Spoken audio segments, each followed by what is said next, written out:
Thank you very much. Honorable W.M. Thring, over to you, sir.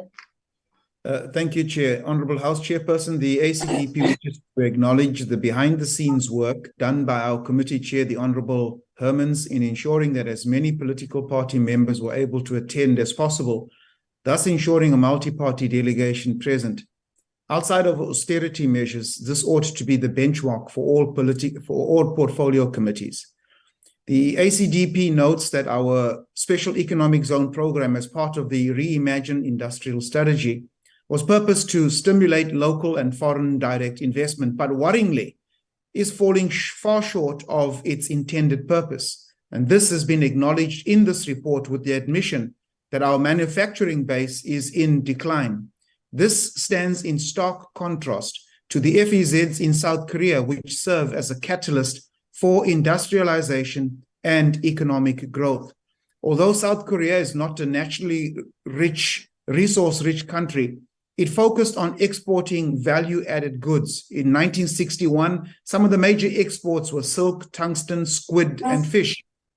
But some 30 years later, in 1993, their major export items were electronics, steel, products, automobiles, and ships, despite not being naturally endowed with raw materials, as is the case in South Africa.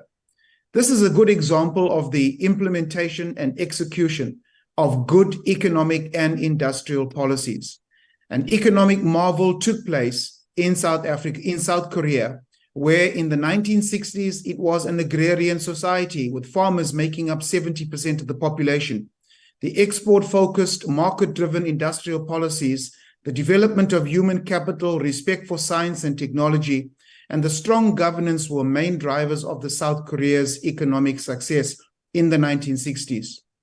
In accepting this report, the ACDP calls on the Minister to implement the recommendations, which include engaging with the relevant ministries for the development of a government-led vocational training strategy to ensure the supply of sector-specific skills that would drive industrialization, engaging institutions of higher learning, both locally and internationally, in conjunction with the relevant ministries to encourage the establishment of satellite campuses and/or programs with specific economic zones to support sector-specific skills development for each special economic zone, promoting public-private partnerships in the ownership and/or management of special economic zones and its enabling infrastructure, such as water, energy, and waste manager. I thank you.